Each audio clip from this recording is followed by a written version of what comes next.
ಪ್ರಾರ್ಥನೆ ಮಾಡೋಣ. ಪರಮೋನ್ನತನಾಗಿರುವ ದೇವರೇ, ನಿನ್ನ ಪರಿಶುದ್ಧ ನಾಮಕರಂತೆ ಸ್ತೋತ್ರ ಸ್ವಾಮಿ. ಈ ಮುಂಜಾನೆ ವೇಳೆಗಾಗಿ ವಂದಿಸ್ತೇವೆ. ನಿನ್ನ ಪಾದ ಸನ್ನಿಧಾನದಲ್ಲಿ ಕಾಣಿಸಿಕೊಳ್ಳುವಂಥ ಕೃಪೆಗೆ ನೀನು ನಮ್ಮನ್ನು ನಡೆಸಿದೆ, ಅದಕ್ಕಾಗಿ ಸ್ತೋತ್ರ. ನಿನ್ನ ಶ್ರಮೆಯ ಶಿಲುಬೆಯ ಧ್ಯಾನ ಮಾಡಲಿಕ್ಕೆ ನಾವು ಸಿದ್ಧರಾಗಿರುವಾಗ ಕರ್ತನೇ, ನಿನ್ನನ್ನು ಆಹ್ವಾನಿಸ್ತೇವೆ ಸ್ವಾಮಿ. ನಮ್ಮೊಂದಿಗೆ ಮಾತಾಡೆಂಬುದಾಗಿ ಭಿನ್ನವಿಸ್ತೇವೆ. ಬಾ ಸ್ವಾಮಿ, ನಮ್ಮೊಂದಿಗೆ ಮಾತಾಡು ಸ್ವಾಮಿ. ನಿನ್ನ ವಾಕ್ಯದ ಮೂಲಕ ನಮ್ಮನ್ನು ಬಲಗೊಳಿಸು, ನಮ್ಮನ್ನು ಚೈತನ್ಯಗೊಳಿಸು. ನನ್ನ ಬಾಯ ಮಾತುಗಳು, ನಮ್ಮೆಲ್ಲರ ಹೃದಯದ ಧ್ಯಾನ ನಿನಗೆ ಸಮರ್ಪಕವಾಗಿರಲಿ.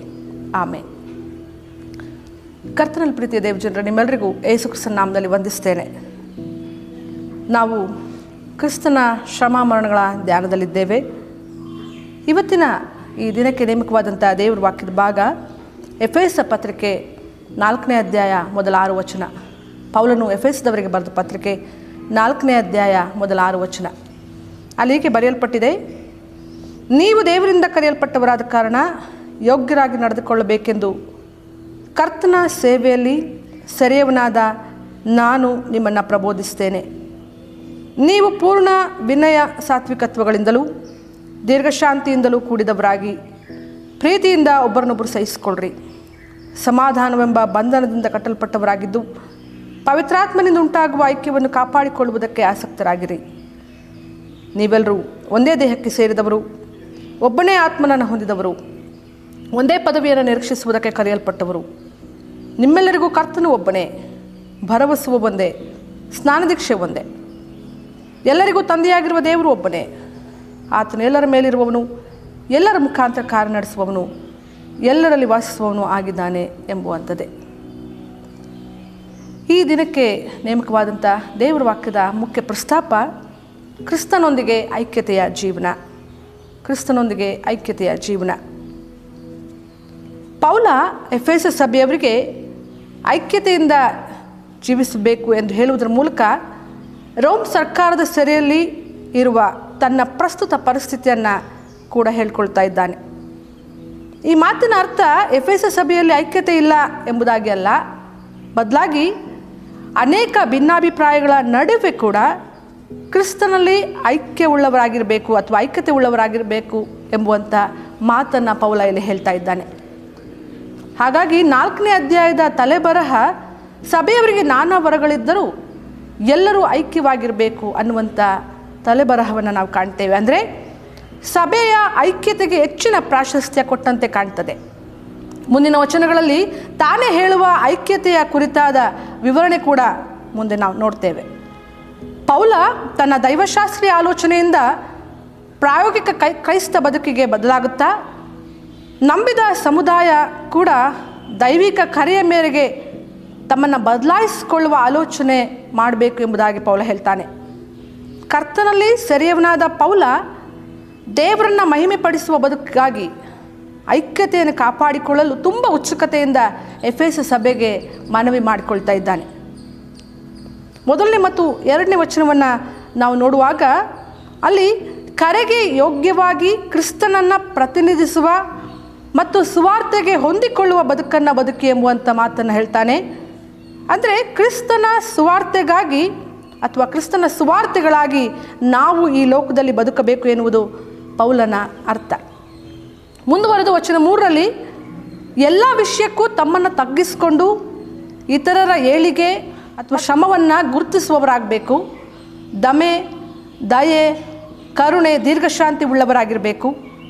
ಪರಸ್ಪರ ಭಿನ್ನಾಭಿಪ್ರಾಯಗಳನ್ನು ಪ್ರೀತಿಯಿಂದ ಸಹಿಸಿಕೊಳ್ಳುವವರಾಗಬೇಕು ಎಂಬುವಂಥದ್ದು ಪೌಲನ ಅಭಿಪ್ರಾಯ. ಮಾತ್ರವಲ್ಲ, ಸಭೆಯ ಐಕ್ಯತೆ ಕೇವಲ ಒಟ್ಟಾಗುವುದಲ್ಲ, ಬದಲಾಗಿ ದೇವರ ಸ್ವಭಾವದಲ್ಲಿ ಬೇರೂರಬೇಕು. ಹಾಗೆ ಯೋಗ್ಯವಾದ ಜೀವನಕ್ಕೆ, ಶಾಂತಿ ಸ್ಥಾಪನೆಗೆ ಪ್ರಜ್ಞಾಪೂರ್ವಕವಾದ ಪ್ರಯತ್ನ ಆಗಬೇಕು ಮತ್ತು ಆಧ್ಯಾತ್ಮಿಕ ಐಕ್ಯತೆಯನ್ನು ಕಾಪಾಡಿಕೊಳ್ಬೇಕು ಎಂಬುವಂಥ ಆಲೋಚನೆಯನ್ನು ನೀಡ್ತಾನೆ. ಪ್ರಾಮುಖ್ಯವಾಗಿ ಕ್ರಿಸ್ತನಲ್ಲಿ ಐಕ್ಯತೆಯ ಬುನಾದಿಯಾಗಿರುವ 7 ಅಂಶಗಳನ್ನು ಉದಾಹರಣೆಯಾಗಿ ಆತ ನೀಡ್ತಾನೆ. ಆ 7 ಅಂಶಗಳು ಯಾವುದೆಂದರೆ, ವಚನ 4ರಲ್ಲಿರುವಂಥ ನೀವೆಲ್ಲರೂ ಒಂದೇ ದೇಹಕ್ಕೆ ಸೇರಿದವರು ಎನ್ನುವಂಥ ಮಾತು ಹೇಳ್ತಾನೆ. ಒಂದೇ ದೇಹಕ್ಕೆ ಅನ್ನುವಂಥ ಮಾತು ಕ್ರಿಸ್ತನ ದೇಹಕ್ಕೆ ಸಂಬಂಧಪಟ್ಟಂಥ ಮಾತು. ಒಬ್ಬನೇ ಆತ್ಮನನ್ನು ಹೊಂದಿದವರು ಎಂಬುವಂಥ ಮಾತಲ್ಲಿ ಪವಿತ್ರಾತ್ಮನನ್ನು, ಪರಿಶುದ್ಧಾತ್ಮನನ್ನು ಕುರಿತು ಆತನು ಮಾತಾಡ್ತಾನೆ. ಒಂದೇ ಪದವಿಯನ್ನು ನಿರೀಕ್ಷಿಸುವುದಕ್ಕೆ ಕರೆಯಲ್ಪಟ್ಟವರು ಎನ್ನುವಂಥ ಮಾತನ್ನು ದೇವಜನರು ಎಂಬುವಂಥ ಒಂದೇ ಪದವಿಯನ್ನು ನಾವೆಲ್ಲರೂ ಕ್ರೈಸ್ತ ಸಭೆಯಾಗಿ ನಿರೀಕ್ಷಿಸುವುದಕ್ಕೆ, ಒಂದೇ ಪದವಿಯನ್ನು ನಿರೀಕ್ಷಿಸುವುದಕ್ಕೆ ಕರೆಯಲ್ಪಟ್ಟವರು ಎಂಬುವಂಥ ಮಾತನ್ನು ಹೇಳಿದರೆ, ನಿಮ್ಮೆಲ್ಲರಿಗೂ ಒಬ್ಬನೇ ಕರ್ತ ಅನ್ನುವಂಥ ಮಾತು ಯೇಸು ಕ್ರಿಸ್ತನ ಕುರಿತು, ಆ ಕರ್ತನು ಯೇಸು ಕ್ರಿಸ್ತನು ತಾನೇ ಆಗಿದ್ದಾನೆ ಅನ್ನುವಂಥ ಮಾತನ್ನು ಹೇಳ್ತಾನೆ. ಭರವಸೆಯು ಒಂದೇ ಎನ್ನುವಂಥ ಆ ಬುನಾದಿ, ಒಂದೇ ಹುದುವಾದ ನಂಬಿಕೆ, ಕ್ರೈಸ್ತ ವಿಶ್ವಾಸದ ಕುರಿತು ಮಾತಾಡ್ತಾನೆ. ಕ್ರೈಸ್ತರಿಗಿರುವಂಥ ಎಲ್ಲ ಅಥವಾ ಇರುವಂಥ ಒಂದೇ ವಿಶ್ವಾಸದ ಅಡಿಯಲ್ಲಿ ಆತನು ತನ್ನನ್ನು ಆ ಮಾತಿಗೆ ಮುಂದುವರೆದು ಸ್ನಾನದೀಕ್ಷೆ ಒಂದೇ ಅನ್ನುವಂಥ ಮಾತು ನಮ್ಮ ಕ್ರೈಸ್ತ ವಿಶ್ವಾಸದ ಬುನಾದಿಯಾಗಿರುವಂಥ ಅಪೊಸ್ತಲ ವಿಶ್ವಾಸ ಪ್ರಮಾಣವಾಗಿರ್ಬೋದು ಅಥವಾ ನೈಸಿಯ ವಿಶ್ವಾಸ ಪ್ರಮಾಣವಾಗಿರ್ಬೋದು. ಇದೆರಡು ಕೂಡ ಸ್ನಾನದೀಕ್ಷೆ ಒಂದೇ ಅನ್ನುವಂಥ ಆಲೋಚನೆಗೆ ಒತ್ತು ಕೊಟ್ಟಂತೆ ಕಾಣ್ತದೆ. ಅದರೊಟ್ಟಿಗೆ ಸ್ನಾನದೀಕ್ಷೆ ಒಂದೇ ಎಂದು ಹೇಳುವುದರ ಮೂಲಕ ಕ್ರಿಸ್ತನೊಂದಿಗೆ ನಾವು ನಮ್ಮನ್ನು ಗುರುತಿಸ್ಕೊಳ್ಬೇಕು ಅನ್ನುವಂಥ ಮಾತನ್ನು ಕೂಡ ಹೇಳ್ತಾನೆ. 7ನೇ ಬುನಾದಿ, ಎಲ್ಲರಿಗೂ ತಂದೆಯಾಗಿರುವ ದೇವರು ಒಬ್ಬನೇ, ಆತನು ಎಲ್ಲರ ಮೇಲಿರುವವನು, ಎಲ್ಲರ ಮುಖಾಂತರ ಕಾರ್ಯ ನಡೆಸುವವನು, ಎಲ್ಲರಲ್ಲಿ ವಾಸಿಸುವವನು ಆಗಿದ್ದಾನೆ.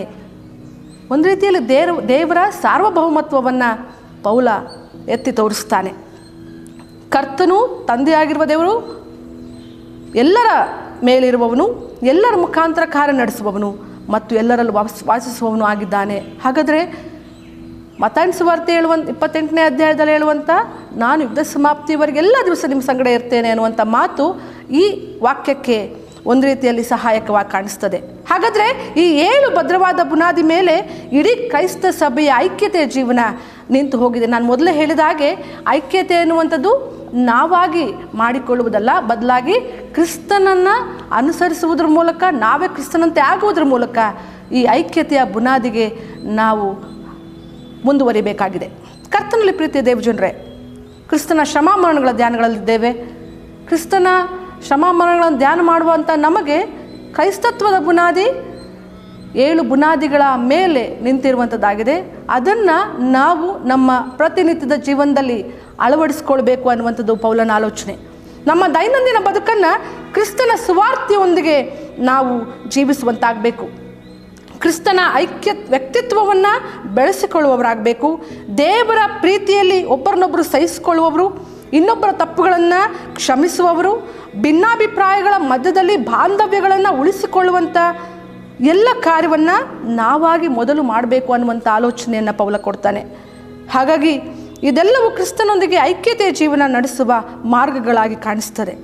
ಕ್ರಿಸ್ತನ ಶ್ರಮ ಮರಣ ನಮ್ಮನ್ನು ಕ್ರಿಸ್ತನ ಐಕ್ಯತೆಯಲ್ಲಿ ಮುಂದುವರಿಸಲಿಕ್ಕೆ ಅದು ಸಹಕಾರಿಯಾಗಿದೆ. ಹಾಗಾಗಿ ಆತನ ಕೊನೆ ವಚನದಲ್ಲಿ ಹೇಳುವಂತೆ ಆತನೆಲ್ಲರ ಮುಖಾಂತರ ಕಾರ್ಯ ಮಾಡುವವನು, ಎಲ್ಲರಲ್ಲಿ ವಾಸಿಸುವವನು ಆಗಿದ್ದಾನೆ. ಹಾಗಾದರೆ ಎಲ್ಲರಲ್ಲಿ ವಾಸಿಸುವವನಂದಂಥ ಕ್ರಿಸ್ತನನ್ನು ಅನುಸರಿಸುವಂಥ ನಾವು ಕ್ರೈಸ್ತ ಸಭೆಯಾಗಿ ಕ್ರಿಸ್ತನ ಅನ್ಯೋನ್ಯತೆಯಲ್ಲಿ ಅಥವಾ ಐಕ್ಯತೆಯಲ್ಲಿ ನಾವೆಲ್ಲ ಒಂದಾಗಿ ಬದುಕಲಿಕ್ಕಾಗುವಂತೆ ಪ್ರತಿನಿತ್ಯದ ನಮ್ಮ ಎಲ್ಲ ಬದುಕಲ್ಲಿ ಆ ಐಕ್ಯತೆ ಅನ್ನುವಂಥದ್ದನ್ನು ತೋರಿಸುವಂಥ ಅಥವಾ ಅದನ್ನು ಅಳವಡಿಸಿಕೊಂಡು ಮುಂದುವರಿಸುವಂಥ ಎಲ್ಲ ಜವಾಬ್ದಾರಿ ಕ್ರೈಸ್ತ ಸಭೆಗಿದೆ. ಹಾಗಾಗಿ ಪೌಲ ಅಲ್ಲಿ ಹೇಳುವಂಥ ಮಾತು, ಕರೆಗೆ ಯೋಗ್ಯವಾಗಿ ನಡೆದುಕೊಳ್ಳುವವರಾದ ನಾವು ವಿನಯ ಸಾತ್ವಿಕತೆಗಳಿಂದಲೂ ದೀರ್ಘಶಾಂತಿಯಿಂದಲೂ ಕೂಡಿದವರಾಗಿ ಪ್ರೀತಿಯಿಂದ ಒಬ್ಬರನ್ನೊಬ್ಬರು ಸಹಿಸಿಕೊಳ್ಳ್ರಿ ಅಂತಾನೆ. ಹಾಗಾದರೆ ಕರ್ತನಲ್ಲಿ ಪ್ರೀತಿ ದೇವಜನರೇ, ನಾವು ಕ್ರಿಸ್ತನ ಕ್ಷಮಾಮರಣಗಳಿದ್ದೇವೆ.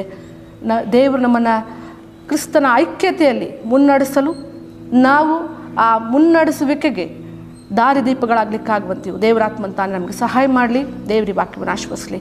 ಪ್ರಾರ್ಥನೆ ಮಾಡೋಣ. ಪರಮ ಪರಿಶುದ್ಧನಾಗಿರುವ ದೇವರೇ, ವಾಕ್ಯ ಕೇಳಿಸ್ಕೊಂಡಿದ್ದೇವೆ ಸ್ವಾಮಿ. ನಾವು ಕ್ರಿಸ್ತನಲ್ಲಿ, ನಿನ್ನಲ್ಲಿ ನಾವು ಐಕ್ಯತೆ ಉಳ್ಳವರಾಗಿ ಜೀವನ ಮಾಡಲಿಕ್ಕಾಗುವಂತೆ ನಿನ್ನ ಕೃಪೆಯ ಆತ್ಮನನ್ನು ನಮ್ಮೆಲ್ಲರಿಗೂ ಅನುಗ್ರಹಿಸು. ಆ ಮೂಲಕ ಕರ್ತನೆ ನಾವು ನಿನ್ನ ಸಾಕ್ಷಿಗಳಾಗಿ ನಮ್ಮ ಬದುಕಲ್ಲಿ ಬದುಕಲಿಕ್ಕಾಗುವಂತೆ ನಿನ್ನ ಕೃಪೆ ಆತ್ಮನನ್ನು ಅನುಗ್ರಹಿಸಿ ನಮ್ಮನ್ನು ಪರಾಂಬಡಿಸೆಂಬುದಾಗಿ ಯೇಸು ಕ್ರಿಸ್ತನ ನಾಮದಲ್ಲಿ ಪ್ರಾರ್ಥಿಸ್ತೇವೆ. ಆಮೇಲೆ.